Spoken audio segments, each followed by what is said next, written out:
is only war.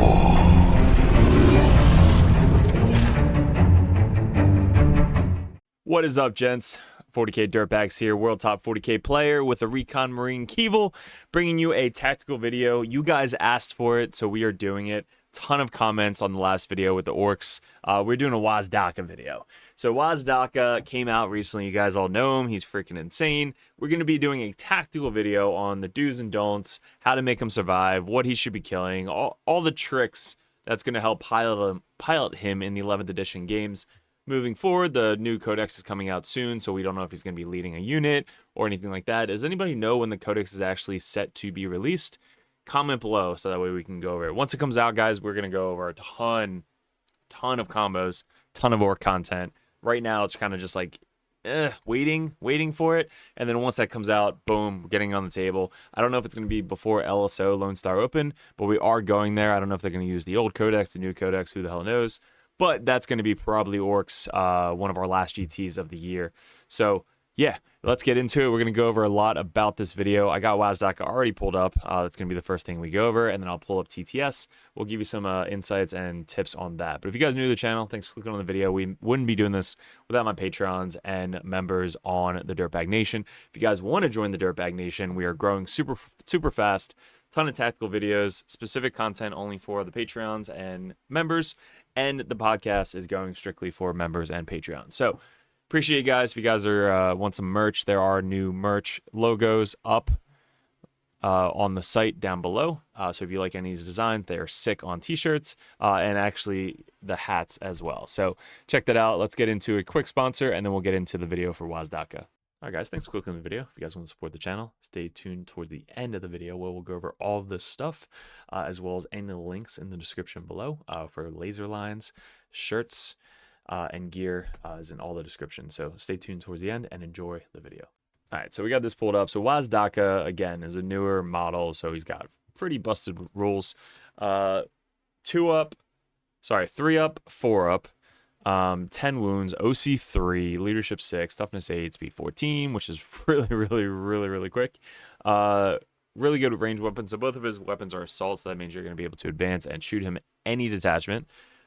Precision on the one gun. I actually made a list with my cult of speed, which is actually a ton of precision, but we took that out because the precision in 11th edition is not as good with one shot compared to 10th edition, because hitting on 4s with your dragsters is pretty funny, but hitting on 5s is not reliable. So we got rid of the precision. This precision's still pretty good. It's not going to be super reliant. It's just there for one shot, strength 10, AP 2, 3 damage. So it just kills one Terminator.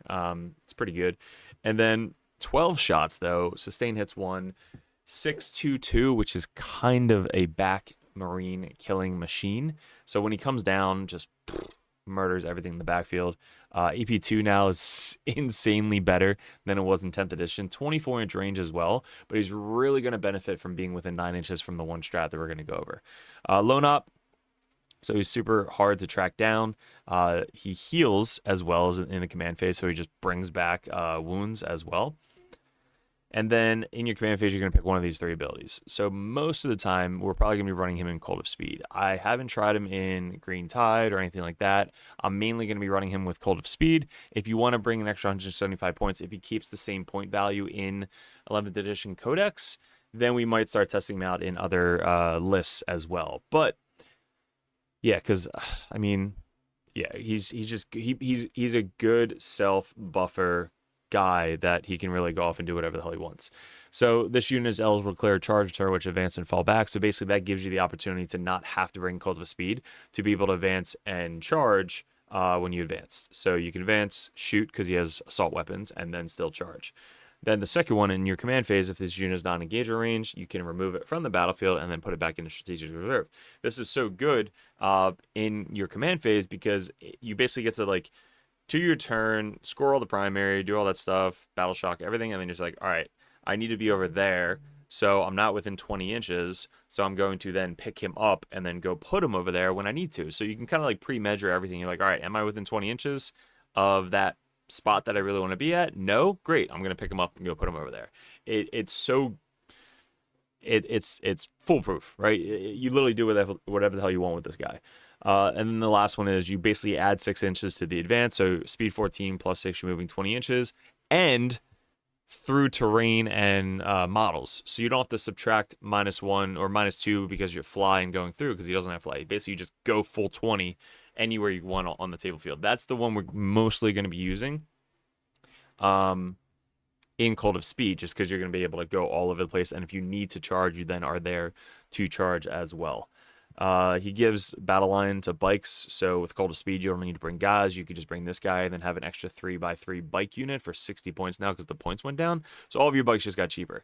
You can bring basically 6 units of these guys without having to spend more points by adding them to the list. So again, all this might change in the new codex. I think he's going to keep all this stuff though, but we don't know about the points and data sheets and all that stuff. Plus, if you're going to be able to add him as a leader to your unit, that's going to be bonkers. That's going to be freaking insane. As well as the war trike being able to be added to the bikes as well. So keywords, he has all the keywords in the world. Mounted, vehicle, speed freaks, epic hero, smoke, and character. So he's got everything you need. Yeah, he's freaking good. Deep strike blown up. Yeah. All right. So that's his base stats. I mean, the melee range is also very good. So he's got lance on his big attack, 6 attacks, 10, 2, 3 with lance, and then the other attacks are just 6 attacks, 5, 1, 1, and then 1 extra attack that I always miss on because it's the grot. So yeah, this is this guy. Let's pull up what we're really going to be doing with him while we deploy and turn 1, turn 2, turn 3. All right, guys, so here is a setup on the TTS map. We just got some random chaos across the board, and then we have our good old WAZDAKKA. Freaking huge model. It's actually smaller than the Wartrike model. Wartrike base is actually bigger than the WAZDAKKA base. WAZDAKKA is basically a flyer base compared to this guy's base. Like, you can just see it's way bigger. So we don't have to worry about too much movement for that. So let's pick just randomly. Let's show deployment zones. All right, so let's just say it's a search and destroy or something like this. So when you guys are playing WAZDAKKA and deploying them, you have such a advantage because, again, you can pick them up and put them anywhere you want. If you need to do an action on turn 1, you can basically do that no matter where you deploy them. There's a big ass red light on my chest. Look at that. If I can just cover that, yeah. Tactical with difficulties, we're good. All right, so with turn 1 secondaries, let's say you get area denial, you have to kill something all the way over there, you want to do an action, whatever it may be. He can just get picked up and brought literally anywhere you want outside of 9 inches of the opponent, but you could basically pick him up and just put him very defensively over there, or like in the corner if you have to do an action there. He's got loan up 12, so you don't have to really fear too much. But when I deploy this guy, again, you have such, like, you could do really whatever you want with him. Where I would be deploying something like this, for an example, is I would either see, he'd probably one of my last drops. I'm going to see where they're going to deploy. If they don't have literally anything on the line, like there's not a rhino that basically starts on this line that can move up 12, get out, and then charge still. Like if this guy moves 12, right, pivot, let's say he gets to like there, the guys get out and then charge. Obviously, he's in a bad position right here. Like, they're going to go and try and kill Waz turn 1 if they can. It's 175 points. If they're trading 175 points to go kill him, it's definitely worth it. Let's say they have a unit of Legionnaires with a Lord in there, just move up, get out, and then charge. I would take that trade every single day if I was the Chaos Space Marine player. So, obviously, you're not going to be starting him right here. I would probably start him, honestly, all the way back here. Like, you're going to have your Gretchen kind of like strung out right here, screening out the 8 inches back here. So your Gretchen are all doing their home field objective stuff here, and he's literally just like right here. It doesn't really matter. If they do bring something up here, you have an option just to kind of like auto advance up 20 inches, which is like right to there, shoot, and then charge still to be defensive. But let's say you go first, you're able to basically pick him up and go literally anywhere on the board that you need to, and be defensive as well. I see a lot of times, I've actually seen games, I'm coaching a lot of Ork players, and I see Ork players literally deploying WAZDAKKA like this. I'm like, bro, why is Waz out front? Why is he there? He's like, oh, because I want to threaten, whatever. I was like, yeah, you can threaten him, but what if you go second? What if they put their entire army on the line, and then Waz does choose to go up here and then charge, and then you get countercharged, and then he just dies. So WAZDAKKA is insanely scary late game. Late game, WAZDAKKA is almost unkillable. If you can kill whatever can kill WAZDAKKA, he's just going to run around and get you all the points in the world. His main goal is to basically uppy downy by turn 2 or turn 3, land somewhere, you know, that he can back here, and just nuke these guys off the home field objective, get a kind of crazy angle like this, right? And then nuke these guys over here. Like, he's getting really small, tight angles to try and get just one guy in the unit, and then just try and murder the entire unit. So this guy, for example, is not in cover, right? So if I can land, like, here, right? Let's say something like that, like I'm landing on this edge of my base right here is where you're drawing line of sight from. You're going to be able to draw a line of sight right here and see that entire model. So now this unit doesn't have cover because I'm basically just shooting this guy right here.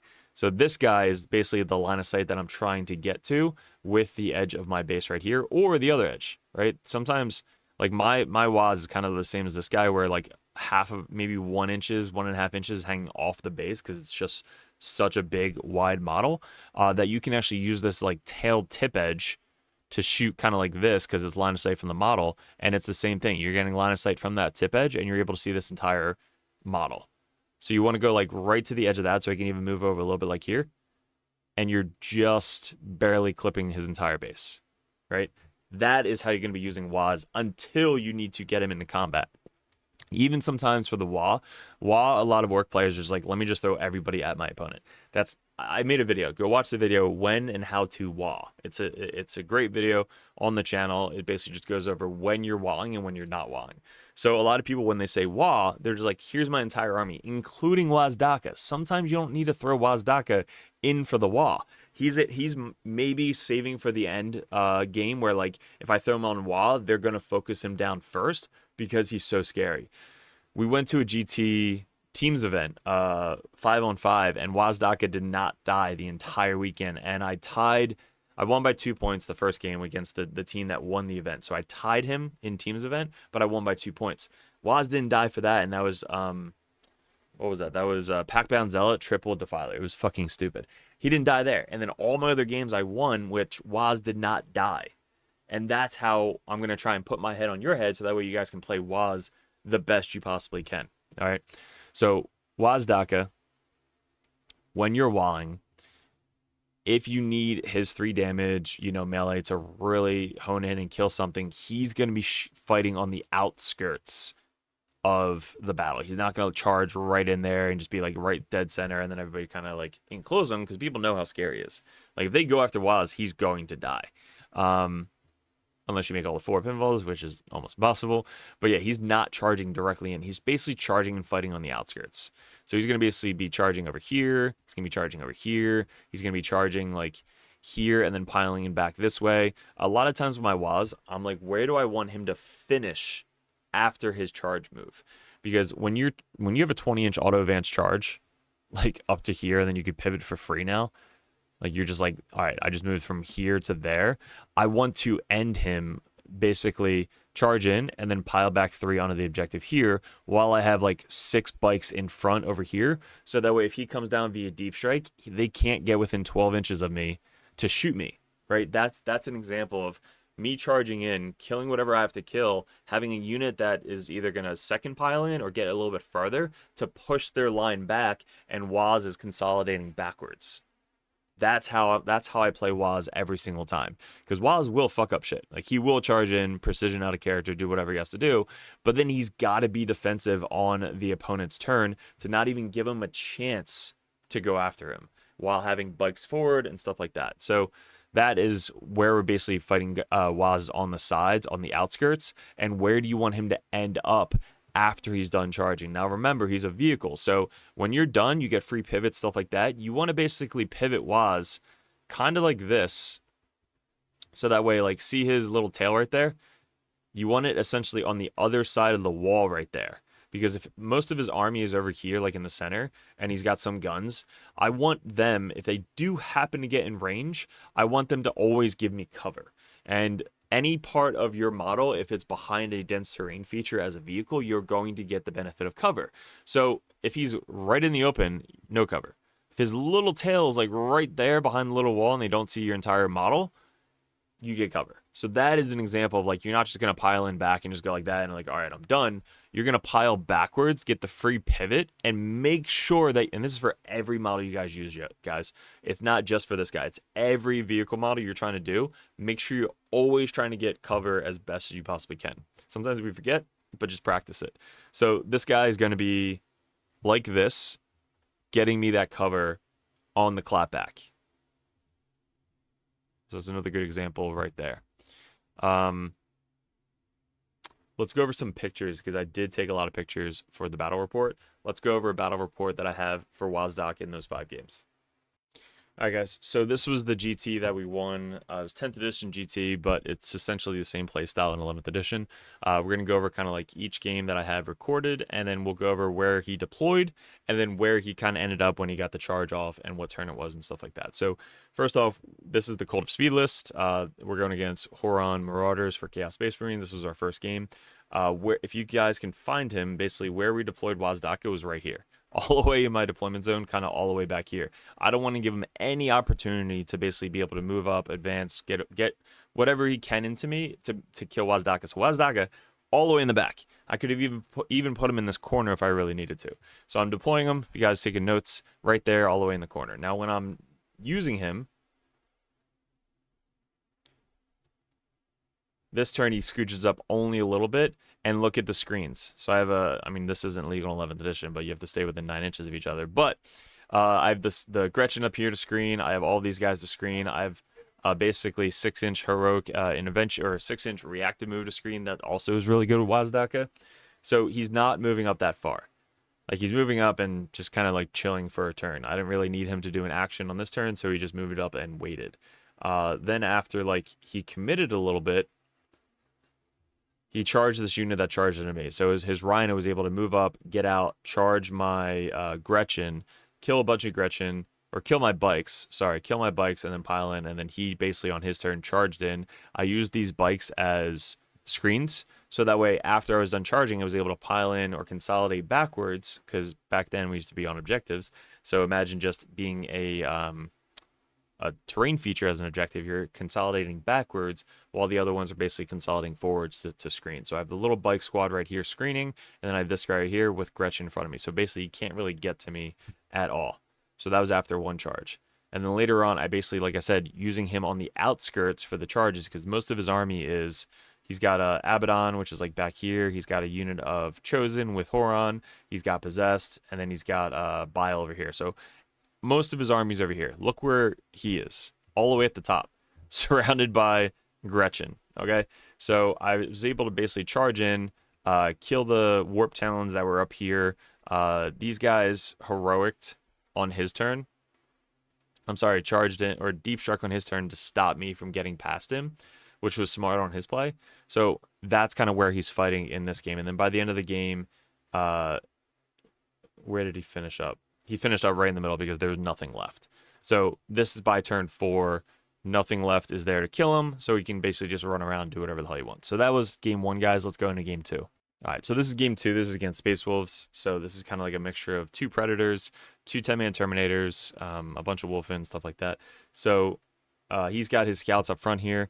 Now, in 11th edition, you're going to be pre-measuring and making sure that nobody can get within your 12-inch lone op and hidden and stuff like that. So it's the same thing was here. It's like, all right, these guys are already down. WAZDAKKA is not down yet. So what is their movement? Can they advance and shoot? Do they have any detection range shenanigans? Like, can you get to this guy turn 1? What's the max you can possibly get? And he's like, move 10, shoot, lone op 12. So if I'm outside of 22 inches with no advance in shooting, I'm good. Great. So I'll deploy him 22.1 inches away. Nothing melee can get to him turn 1. So I'm going to deploy him right here all the way on the corner. So going against Space Wolves, they're mainly melee. If he does get near me, I can then back up 6 inches with a strat. So that's kind of where he is. All the shooting threats don't have to worry about because I asked all the pre-measure questions, which is what you guys should be practicing. So once you ask the pre-measuring questions, then you could deploy him in a very safe position. You agree and your opponent agrees, like, hey, there's no way that you can possibly shoot him turn 1. If they pull something out of their ass and say, oh, I can do this guy, advance there, pile in there, and, or like do all this stupid bullshit, and like, oh, now I can shoot him, go fuck yourself, man. Fuck you. Fuck this. And go punch him in the face. I'm just kidding. Don't do any of that stuff. But that is a dickhead. You probably shouldn't be playing him. And you want to call a judge over and have them judge the situation. Because you asked all the correct pre-measured questions. And if they go and pull that bullshit, you can call judge over and be like, hey, judge, I asked him if he had any of this stuff. He said no. He then pulled that shit out of his ass. And now we're in this situation. So that is what my suggestion would be. Sometimes it happens. Most of the time you're playing awesome people.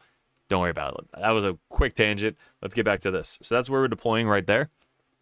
And then on like turn 1, turn 2, I moved him up just barely enough to shoot these guys right here. So I moved up these guys. They moved up, they shot, they moved back, and then there was like 1 or 2 guys left over here. So I'm able to kind of like line him up there to get exactly the angle that I wanted to from the edge of his base there, going directly there behind this little thing there. So I was able to see them like right there. So that way he was still able to shoot his like 12 shots, sustain hits 1, AP2 2 damage, and just killed the rest of the scouts.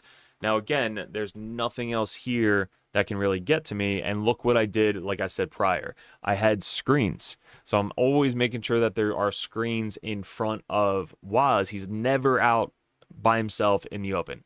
Always making sure that there's screens in front of him, so that way I can use that reactive move in either a defensive or offensive manner, where that reactive move on the bikes, I can then move them up 6 to push the little charge out further, or I can move WAZDAKKA back, and then they have to go into the bikes first to try and get to me. So that's every single time I'm playing Waz, is I'm using the screens, as well as keeping them as far back as I possibly can, especially with deployment. Now, after this, Waz is literally just camping there. Look at how much shit I have in front of me. I have these 3 bikes. I have Coptas. I have this 6-man bike with the Wartrike. He's got a Predator there, but he's outside of 12 inches. So once I tag the Predator, he can't fall back and shoot. So I'm safe here because I'm outside of 12. So even if the Predator stood still, he can't shoot me because I have blown up 12. Terminators are over there. Terminators are over there. He does have a vehicle with some headhunters in this thing right here, so they could potentially get to me. But again, look at how many screens I have in front of Waz that I don't really have to worry about it. If he does throw a lot of models into Waz, I can either back Waz up because there's enough room to move backwards, or I can move these guys forward and try and stop the charge that way. So, but he is also very good for countercharging, because if he does charge my Coptas, I can then have him as a counter charge to then try and finish up that unit when they charge into me. So, and be careful with the counter charges, because with the new pile-in rule, we should probably make a video on that. With the new pile-in rule, if they charge the Coptas, they get to pile in before you, right? So if they charge in, and they don't have to be base to base, they charge in, and then you countercharge at the end of their fight phase, or at the end of their charge phase, they can then just fucking pile 3 inches towards Waz and just put all of their attacks into Waz before attacking the Coptas. So be careful for that. Because shit like that will happen in 11th edition. So after this, where did Waz end up? Waz is now... He still has threats on the table. He still has Terminators. I'm basically pushing the screens out. I'm camping all of these objectives in the center. He's not able to get primary. Here come the Headhunters. Headhunters are coming in. I can either wait till they're done attacking and then shoot and charge them next turn, which is, I think, what I did. And then after that, now that the Terminators are dead, so these Terminators in the center are camping the center. These Terminators in the back are in the back. He's only got Terminators, Bjorn, and a transport left. That's it. There's nothing else left. Waz basically was auto-advancing in the back. So these guys ran this way to kill these guys, and then Waz auto-advanced from here straight this way, landed here, and then is about to kill the backfield Marines back here. So he shot and then charged and then killed the back Marines. And now he has to choose, like, shit, I have an entire 6-man brick with bikes up here. That's where the Terminators went after. I still have the Coptas in the center, which is where these Terminators went after. And now Waz is kind of like cool, I literally can do whatever the hell I want for the rest of the game now, because you're never going to be able to catch Waz with just Terminators. So then Waz just kind of does whatever the hell he wants to do for the rest of the game. He finishes up kind of like probably back here killing Bjorn. Yeah, he's like literally in the middle of everything. He's like, guys, I don't care. He's like, I'm just here chilling right now. So that's what Waz did by the end of the game. We still have enough left. We're kind of just running around scoring secondaries on the bottom of turn 4, bottom of turn 5, or top of turn 4, top of turn 5. And at that point, it doesn't matter. The game's too far gone. So that was game 2. All right, so kind of the same deployment here. It's the stepping stone one, so it's 20 up and then 12. We have Eldar, a shit ton of shooting, ton of wraiths, stuff like that. So I'm putting him again. What's his max threat is like 16 inches or 20 inches, whatever his max thing is, and then 12 inches for the lone op. So if it's 20 and 12, 32 inches. So if I'm more than 32.1 inches away, I cannot be shot by, you know, these auto advancing 6. You have to ask all the right questions. What can advance? What can auto advance? What can get the detection range? What is the max threat on this vehicle? What's the max threat on your biggest threat range gun? They have to answer all that. So once they answer all that, you're like, all right, so 38 inches, you say. And they're like, yes, correct. I'm like, all right, so the max is 38 inches. Yes. Which one's the 38-inch guy? Right there. Boom. You measure 38.1 inches away. Do you agree? I agree. Great. He's right here. And that's where I started him, right there. Kind of the same position as before.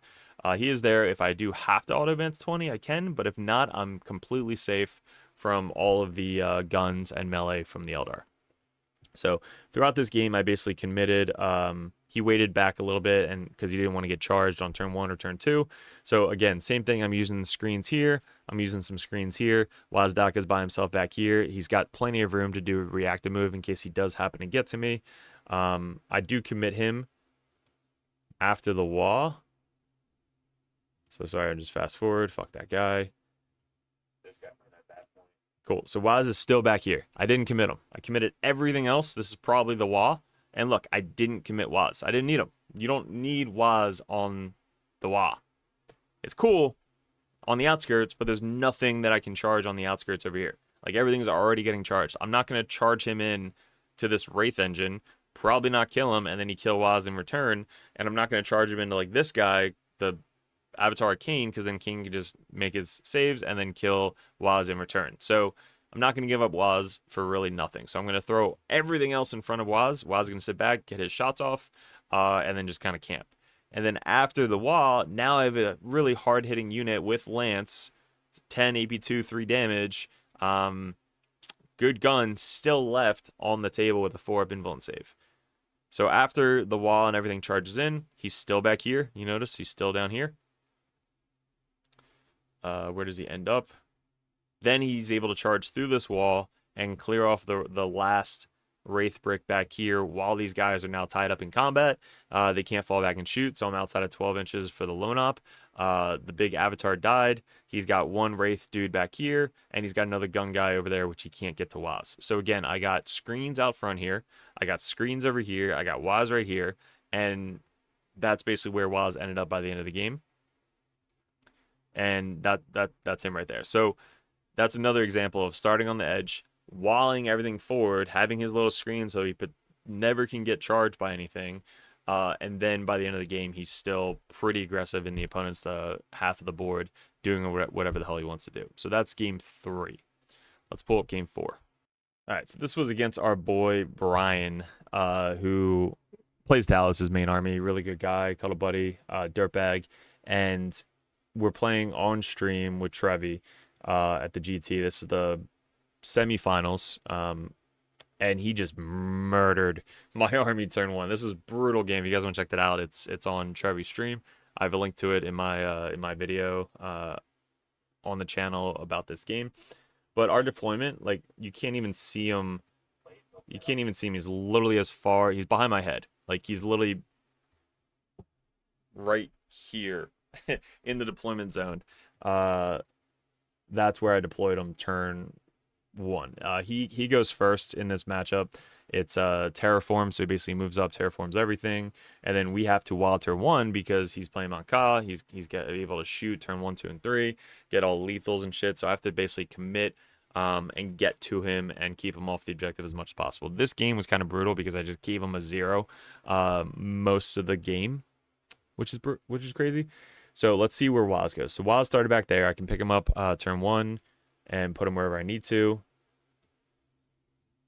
So you can kind of, no, you still can't see him. So I'm trying to end wherever he ended his turn 1. So this is where he ended up. So he went from behind me and he moved 20 inches forward, and he's now right here. So he's still behind my entire army with everything in front. He's there so that way I can either shoot these Pathfinders or the Piranha, and if I need to charge the Piranha, I can charge the Piranha and still be pretty defensive in a very defensive position. So he goes there for his guns to basically shoot these guys or shoot the Piranha and then be able to charge there as well. But this is the wall. So basically advancing everything forward. We're trying to like get out of my fucking deployment zone on search and destroy. But that's where he goes. Now, again, not committing him through the wall. I'm basically charging everything up and getting past there. So I killed the Piranha, I killed the Pathfinders, I charged the dogs, which are right here. I got into basically his front lines after my turn 1 wall, and my mistake in this game, if you guys watch this, was I tied these battle suits, these broadsides, which was a very bad idea, because on his turn he just basically neuters my entire character with the brig. I didn't know that they shot that hard. I already tied him up with Zodgrad, so if Zodgrad was able just to tie him up and just keep him there, that's what I should have done. Instead, I tagged him with this unit as well, which was dumb. Shouldn't have done that. Lesson learned. Don't fucking tag this unit. So that was my turn. But look at where Waz is. Waz is all the way in the back during my wall. Okay, he kills most of my army. So after this turn, all of these guys die. He moves up. All of this side of the board dies. Look at how much shit I lost. I'm like, I might lose this game. So after this, where are we committing Waz? Look at where he starts. And that's where he ended. About 10 inches away. Okay. So this turn, I'm trying to commit and kill as much as I possibly can with this Riptide. I need almost my entire army to kill this Riptide. It's a 2-up, 4-up, just -1 damage, really hard to kill. So I basically commit everything into killing this, and I want to try and stop his primary as well. So these bikes commit forward. They're trying to get the charge off and tie up his home field, and I'm still keeping him off all the objectives. So everybody else is doing their job by keeping all the objectives off, and Waz is here so that way he can get the shots off on this vehicle within 12 inches, just so he can try and do some more damage to him. But again, I'm not committing him. If I commit him and I fail, he's able to just kind of turn around and pick off Waz like nothing, because he's still got some really, really big guns on this side. And the command unit with Tal, I forget their fucking name is, these two guys, they could just hop up and melt him in the face. So that's why he's in the back with the screens like we went over in all the other games. So the turn I finally committed him was, look, he's right here. I'm losing most of my army at this point. I have no other choice but to commit him. And these two guys are charging in. They kill all my bikes. All I have left is really this Copter unit, 3 bikes, Waz, a Dragsta, and the Weird Boys, and 1 Gretchen unit. That's it. But again, I stopped his primary so much at this point that I can kind of like push forward now and just try and like keep him off the points. So this is where Waz commits. He basically advances forward from back there to there. So he advances forward. I want to try and keep him from getting to the center objective. So I want to be able to charge and take these guys out as much as whatever, because if he has these guys at the end of the game, they also do a lot of work for him. So I think stop his primary back here. I killed this one guy that was wounded here with WAZDAKKA. Once he was wounded, he's only able to move 6 inches instead of 10 inches, so he can't fall back onto the objective. So once I kill this guy, he's able to kind of like move 6 inches this way. But now Waz is kind of by himself. So Waz is literally in the middle of his entire army. He did his job by holding him up one more turn. And now he's just going to soak up all the shots from the Tau army. But at the end of the game, this was the first out of 5 games that Waz died. But at that point, look at the scores, 97-52. Because we stopped his primary and we committed everything. Waz stayed back until I really needed him. And then once he went forward, he killed what he had to kill. Nothing else clapped back in the fight phase. And then he died to obviously all the Tau shooting that was left off. So by the end of the game, we won 97-52. going into the final match against against against Tyranids, which we'll go over really quick. And hopefully these tactics are helping you guys out. If you guys are interested in this type of professional coaching, we're #1 ranked in the world on the ELO for 40K. So if you guys just want the rankings, there we are. And then we're #1 orc player in the United States right now. We were #3 in all the other shit on the other armies that we played the last 3 years. So we do this type of coaching one-on-one over at the Patreon Dirtbag Nation. So head over there, check that out, get some coaching before the prices go up, because we have a lot going on in 2026 at the end, including myself.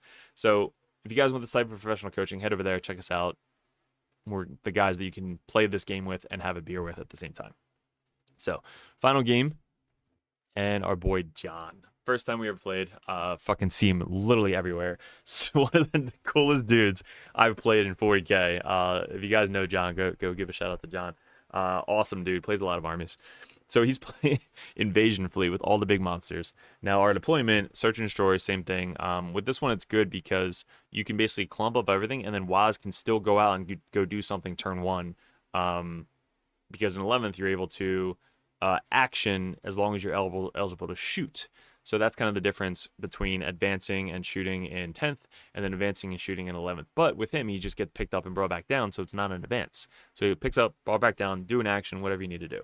So we basically deploy him as far back as we possibly can, all the way back there, because I don't want him to get charged turn 1.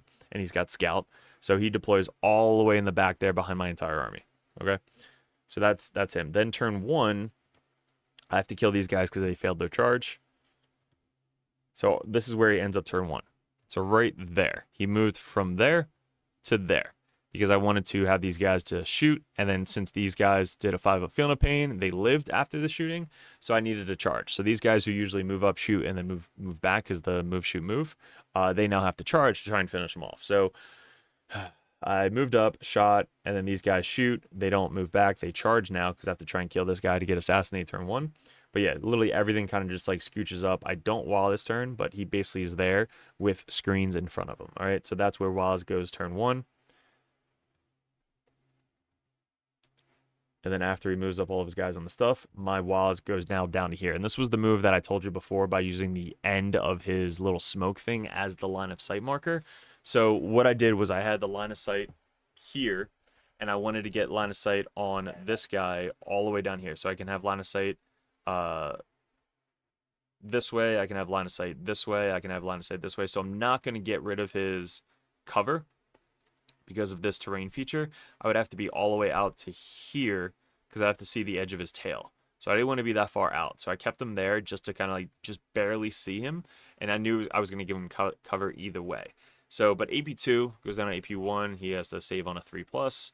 But that's basically what I did there. I put him there, and he's able to kind of like shoot this way, whatever he can. But look at the screens. I have an entire unit here. I have the bikes there. I have the copters there. I have everything kind of pushed out there. So he's now protected while shooting, you know, randomly at this guy over here. So that's where he is turn 2. Now turn 3, I commit everything onto the point to try and stop his fucking 15 OC Norn, which is just so annoying. But he doesn't move. He basically stays there. I could have committed him to go into the Norn. Norn then would have turned around and just fucking shot him or killed him in the face with all these other guys, because 12-inch from this big gun definitely would have hurt. That probably would have one-shotted him. So he doesn't move. He stays there. So even after everything is like charging in, tying up, all that stuff, he doesn't move. Okay? After his turn, now we're able to commit. I charge in. Waz is literally right here, surrounded by 1, 2, 3 Copta units to try and kill this 2-wound Norn. So this is one of the best pictures of the tournament. It's literally a Norn surrounded by 3/4 of my army, just trying to fucking kill him and then take over the point. So if I can kill this Norn, he's only got maybe like 9 OBSEC on this point right here. So all I need is like 5 Coptas or whatever to get onto that point after the charge. So once I charge in, I'm able to tie up this point after I kill the Norn. But now Waz is protected by all of these Coptas right in front of him. Look, that's the end screen. So WAZDAKKA down below, all of the Coptas in front of him, and now he's there in case I need to kind of like auto advance 20 to get into his backfield, shoot back here, maybe charge this guy, get behind enemy lines, do whatever I need to do. But he's there still by the end of turn 3. This is bottom of 3. This is where he ended up. And then after this turn, there's really nothing that he could have done because I kept him to a 0 for primary. So by the end of this turn, we kind of like talked it out. So that's basically where he ended up. That's probably where he would have ended up. He maybe you have killed like one of these 2 guys after all the rockets went in. And that's the end, boys. And this is the end. We're kind of like explaining everything. So this is what I do for the, you know, coaching and stuff like that. So yeah, that is where he's deployed, and that's where he ends up, and that is how I play my WAZDAKKA every single turn. Now, I forgot to mention this when we were pulling up the app, but with the app now, you can come down within 9 inches for the deep strike. So he's able to come down and use this ability, which he wasn't able to before. You would only be able to use this ability if you auto advance 20 and get within 9, but within 9 inches, you can either get sustain hits 2. He already has sustain hits 1, so you're probably not going to be using that one. You're mostly going to be using this one, which is lethal hits. So one of his guns already has sustain hits. It's 12 shots hitting on 4, sustain hits 1, 6-2-2. So when you use this strat, you're able to crit lethal on 5s. So it gives you the crit ability on an unmodified hit roll of a 5, meaning that it gets around stealth and all the other stuff. So you crit on a 5 for lethal. And since you have sustain built into the gun, you then sustain on 5. So this one strat, coming down within 9 inches now, you're able to basically crit lethal, sustain hits, and lethal hits on 5s. This is the strat that I used mostly with him. That's why he was kind of like a gun platform for me. And then when I needed him to get into the fray and go do something, then he can move up, shoot, and then charge and stuff like that. But this strat was mainly saved for the new WAZDAKKA model because it is insane going into marine bodies with lethal and sustain hits on 5s. AP2, 2 damage. So you just murder anything that's 2-1. So that is one of the best things I do with him. And obviously saving the 6-inch consolidate, he's very defensive as well. So hopefully, guys, that helped you guys out learning how to deploy, move him, set him up, keep him for the end game, and be super good with WAZDAKKA. And this is definitely going to scare your friends, because when you start playing this guy in a very competitive way, it's going to scare the shit out of your friends, and your friends are now going to try and kill him as soon as possible, but you're going to be like, nah, can't get to him because I'm going to play him like the 40k Dirtbags plays him, and nobody's going to fucking chase him down. So hopefully this helps you guys out. Let me know in the comments below if it did. If it didn't, what did I miss? What are other tricks that you guys are using with WAZDAKKA that I missed out? And maybe 11th edition is some new stuff that we have to test out. But yeah, comment below what you like, didn't like, how we can improve on the channel. If you guys are interested in coaching, head over to the Patreon page. That way we can get some one-on-one coaching with you guys. A lot more Ork content to come once the new codex comes out. We're probably going to be running Orks, maybe Green Tide with Tactical Brigade in LSO, or the gun one, because it's just a shit ton of shots with Green Tide. I'm super excited about that. So that's going to be tested out soon. But guys, I really appreciate it. Good luck. Check out the merch down below. Get yourself a t-shirt. There's a Makari t-shirt, so go check that out. Represent the WA, and we'll see you in another video soon. All right, guys, thanks for sticking towards the end of the video. If you guys want to support the channel, all the links in the description below, which we'll go over. But these right here, we have 3D prints of Cypher, Tech Priest, Phobo Libby, Combi Libby, Lieutenant, Calidus, Codiez, and the Lord of Contagion. All those are up for sale. Message me on Discord. All these widgets, the 6-inch, 2-inch, 3-inch, 1-inch, they pop out. Those are up for sale. The 9-inch widget, the 1 CP token, where you guys can keep track of the CP every single game. The token markers for Chaos and Grey Knights, they're poker chips. Those are really good for sticky objectives. And then also the wound gauges and the fuck you and fuck me tokens are up for sale as well. And we have a new sponsor, Snot Goblin Terrain. They are really, really cool. What's great about them is you can customize them for any layout. So if you run Games Workshop layout, or if you run WTC layout, you can run it that way. And the best part, it's super hard plastic, not going to break on you. And also it's all fully painted. So check on the link below if you guys want to check these guys out. We use them in our streams and they look super awesome on the stream, but it's really good to travel into all your stores and bring them with you. So check those guys out. Then we still have 3D6 Wargaming, where if you guys want some custom templates, you guys can click on these. And then our new and improve Rexar lasers, laser lights with the Dirtbag logo on them. These guys are at a lot of local GTs, especially in the Texas area, but these lines are, or these lasers are rechargeable. So definitely be picking this up. I'm going to be getting sent one of these so I can show you guys on the live stream and stuff like this. But you guys get the Dirtbags and the lasers rechargeable, so highly recommend the Rexar lasers in the description below. Look at this. Look at that line. It is so good. And it's rechargeable. At the top, it's got the USB. Just plug it right in. Good to go. This shit is legit. And lastly, guys, the merch store. This I love seeing at GTs. When you see it across the room, you see your own logo, which is so cool. It's the red, white, and blue. We have the hats as well. They're all flex fit with the Dirtbags logo on the back. I just love wearing backwards hats. But all of these are available in the Printify shop.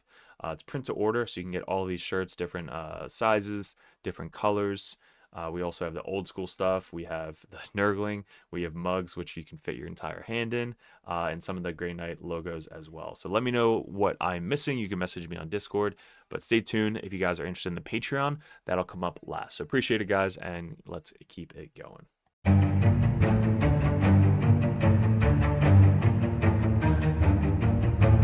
What is up, gents? 40k Dirtbags here. If you guys are interested in joining the Dirtbag Nation over at patreon.com, you get a bunch of perks. What we did in 2024 was we really expanded. I had traveled a ton and I played my ass off in 40k. Right now, we're ranked #1 best player in the United States on ITC rankings. We were the #1 Chaos Space Marine player in the world this year in 2024. 2 years ago, we got ranked #1 Grey Knight player in the world, and this year we're probably going to go into Death Guard, hopefully when the new Codex comes out, or Emperor's Children. But you guys, if you guys want that head coach or that coach always in your corner, just to ask questions, bounce ideas off, that's what the competitive Dirtbag and the Dirtbag Nation is all about. If you guys want to support the channel, you head over to patreon.com. You can join the Just a Car tab, which is $5 a month. You guys get access to the Discord Patreon tab. You have to be a patron to get into that Discord, and also I'm always there. All the other coaches are there. Basically, it's just such a good community over on Discord that you guys get specific access to it that only Patreons can get. If you guys want to bump that up, the competitive Dirtbag tier, you guys get to message me or another Grandmaster or another Dirtbag coach over the Dirtbag Nation to add unlimited questions, list ideas, list reviews, and bounce ideas off of. That's what having a coach in your corner is all about. If you guys want to bump up to the Grandmaster tier, that tier you get every perk under the sun. So basically you get access to Discord, you get one-on-one coaching, you get a call once a month if you guys would like to go over any RTTs coming up, any GTs coming up, any list reviews live over Discord chat, and also a special perk that Grandmasters get. If you guys want any video suggestions like we do all the time with these table setups that we just upgraded thanks to the Patreons, you guys get suggestions or battle reports you want to see specifically played live by a coach or myself on the next battle report, or a live battle report coming up on the Patreon. So you guys get obviously first access to all the videos. We post them first on patreon.com, but there's just a ton of benefits to having a professional coach that plays this game all the time at the very, very high competitive level in your corner at all times. And that's really what the Dirtbag Nation is all about, getting you guys better at 40K, the basics, and being good in your community. So if you guys want to support the channel, I really appreciate it. Couldn't have done it without you guys in 2024, 2025. I am super stoked for, super excited for. We really want to get a bigger studio going. That is going to be my focus in 2025, is really growing the community on YouTube and Patreon specifically. So thank you so much for 2024, all my Patreons. If you guys are interested in joining and want that coach in your corner, head over to patreon.com and support the channel. Appreciate it.